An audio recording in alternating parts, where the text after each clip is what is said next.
Okay, kids, today I want us to think about visual rhetoric. I want us spending a little bit of time for the next couple of weeks, actually, thinking about and analyzing visual images that we are bombarded with every day, and also thinking about how we can incorporate visual images into our own work in order to really enhance and help our readers. After all, visual images are what appeal to our emotions way more than just words alone will do. And often visual images can reach audience members who maybe weren't planning on reading the words that carefully. Creative placement of visuals can help stimulate critical thinking. And certainly we know that everything from color to packaging to celebrity endorsements influence the behaviors of others that get us to buy things, think things, and believe things. Visual images in academia can be very helpful because they convey so much information quite quickly. And even in a visual like this that doesn't carry a lot of pathos, look at all the logos it conveys. We have 7 in 10 teens exposed to ads about e-cigs. And notice how they used 10 people as the graphic, 7 of which are highlighted. Over here, even within the bar graph, we have little visuals that indicate what this part of the bar graph is about. So you don't actually have to read the words to know what percentages you're looking at here. It's a clever infographic. In your book, there's an infographic on infographics, and they talk a bit about when it might be good to use a pie chart or when it might be good to use icons or pictorial charts or bar graphs.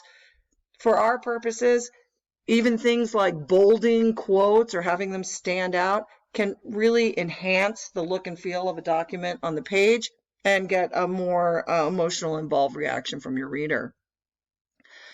Your audience should also determine the nature of your visual. For this one, aimed at kids, notice how they made it an easy 10-point list. It looks like kids might have written it. There's little tiny icons that look like hand drawings. I don't know about number 10, the advice to put your underwear in the freezer when it's hot, but nonetheless, it's clearly aimed at kids, for kids, and has a feel of encouragement and upbeatness. But you can do the same thing for adults. Color is a really effective way. If you're going to be talking about staying happy and keeping your chin up, color is going to do that for you. And here we still have cartoony graphics that are fun. They may not look like a kid drew them, but they're not academic looking, they're not dry. And I like these arrows, really clever way of getting people to read across a page instead of down a column. Memes, don't you see these every day? And what a great way to take a visual picture and pair it with just a short comment, here only 2 words, and make us laugh, but also make an argument, right? Because this meme is suggesting something about the nature of people who get into internet arguments, right? Either a child or an ass.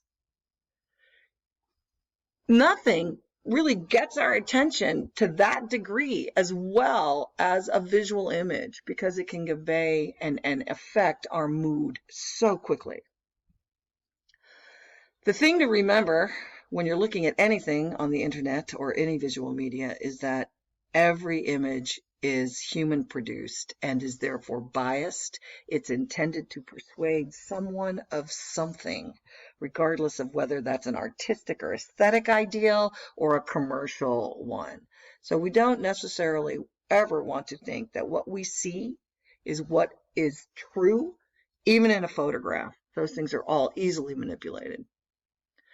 Think about how the message of a text can be obvious, but the visual reinforces and actually in the details of the image reveals things about the audience and the purpose. For example, in this old war effort ad, Together We Can Do It, notice that we have 2 men, 2 fists, balled up, right, rolling up their sleeves, getting ready to go to work. So we know that these men are going to work together. One has a blue shirt, suggesting a blue-collar worker. One has a white shirt, suggesting a white-collar worker. Then we have the word management or the word labor associated with it. And now we understand what the real argument is. Don't strike. Don't gripe. Let's work together to get along, to keep our military strong. And of course, this is important to think about because labor and management have always had a somewhat adversarial relationship, but we can't fight each other if we're fighting a war. The same idea is used here in the Rosie Riveter icon that came out in World War II. And here we're recruiting women to work in the factories and shipyards for the first time. And what's interesting is to see we still have that fist. We still have the rolling up of the sleeves, suggesting that we are ready to get to work. But you'll notice she's still perfectly made up. Right? She still has manicure, she still has makeup on, she's still feminine in case women were worried that somehow becoming workers were going to make them less womanly. When we look at these old ads for the U.S. Army recruiting, notice that this was usually placed right at eye level, and it was almost life size. And so back in the day, it had a lot of effect on young men, 18 to 21, to go sign up and recruit. But nowadays, we don't do it that way. We don't respond to the big scary Uncle Sam pointing at us. Instead, what we're really appealing to now has much more to do with protecting families, showing strength, and being sort of a father to the nation. Even when the same visual is used, when it's paired with different verbal elements, it says something slightly different. So in each one of these PSAs, in each one of these public service announcements, the striking image is the idea that a tire has run over this person. But one of them, right, is aimed at watching out for pedestrians. Another one is aimed at watching out for kids, right? And another one is aimed at people who walk in front of cars. It's the same principle, but the audience and the argument slightly different. This is a beautiful shot of a girl, flying through the air with her dad. But when it's paired with the headline here, it has an odd effect because she seems so happy, and yet the words make us afraid for her, scared for her. And that's also a tactic to get people to read. Visual images don't always need big verbal stamps on them to convey what they want to say. These pictures, I think, are great examples of an artist attempting to make a political statement through visual art. But the way we actually get visual images more than any other is through advertising. It's the way visual images are paired with text that lead us to make associations and assumptions, and then make us buy in accordance with those associations and assumptions. Consider, for example, how this chemical substance, 7-Up, is selling itself as natural. Now, by placing it on a tree next to lemon and limes, it's really suggesting that it just gets plucked right off there, that it couldn't be more natural. But if you actually read the text, you'll learn that while there is more lemon lime taste, and while what's in there is 100% natural, at no point does it say it's 100% lemon lime, but it's very effective. And the green coloring, right, it's very lifelike. And the way the can is put so that your hand could just reach out and pick it up. Very effective ad. Making things seem natural that are not natural, appealing to healthy benefits. This is often the way visuals are used. You think of something like a gum ad, freshly picked gum, that's completely meaningless, of course, but by putting it next to a strawberry, making the color scheme green, and putting freshly picked up there, it's suggesting somehow that Mentos gum is natural and possibly even good for you. Each one of these ads is doing something similar, associating a product with nature and goodness and health, regardless of whether or not that's true. For example, Cool Cigarettes really loves to associate themselves with adventure and rebellion. I'm going to smoke anyway, perhaps, is the argument they're making. But you know as well as I do that if you're puffing down those menthols, you are not going water skiing or anything else, certainly not for long. And again, Jeep's doing it too, right?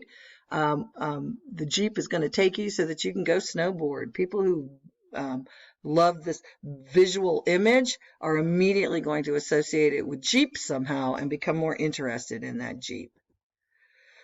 Same thing with Jennifer Aniston, right? She sells smart water, and we all love Jennifer. She's natural, she's healthy, and in this case, she's downright angelic, right? And the association of things with heavenliness is a really common device. Look at all these ads, whether it's joy that can be purchased through a car or through dishwashing liquid, or heaven in a bottle, or happiness, or nirvana in a shoe, or heaven in a bottle.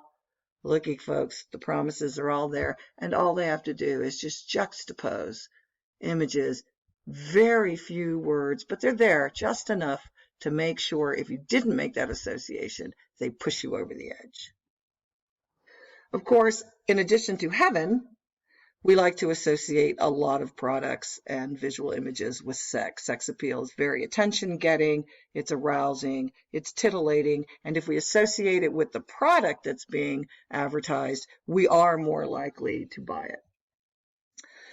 Warm fuzzies, this probably works with parents more than it works with kids, but maybe that's an assumption. But this idea somehow that a product is associated with an emotion of happiness, you can see it everywhere we look. And look again, it's mostly visual. The word cramming, Coca-Cola, real. The picture says it all, doesn't it? If these people are cramming for a test, gosh, they're having a great time. Nostalgia and plain folks and simpler days, all these appeals. Look at here, we got Brett Favre. He's a real guy, right? He's going to hang out with his dog and his truck in his old jeans and just be a real guy. And all these other products that are listed here, they all suggest nostalgia, right? Better days, a way of life that's gone by, a piece of history that we can own and keep, something good, something that's better because it comes from the old-fashioned world. Fear is also a big motivator, and what's interesting to me is how often fear and humor are combined. I think that's supposed to be fearful but also humorous, or the mayhem ads.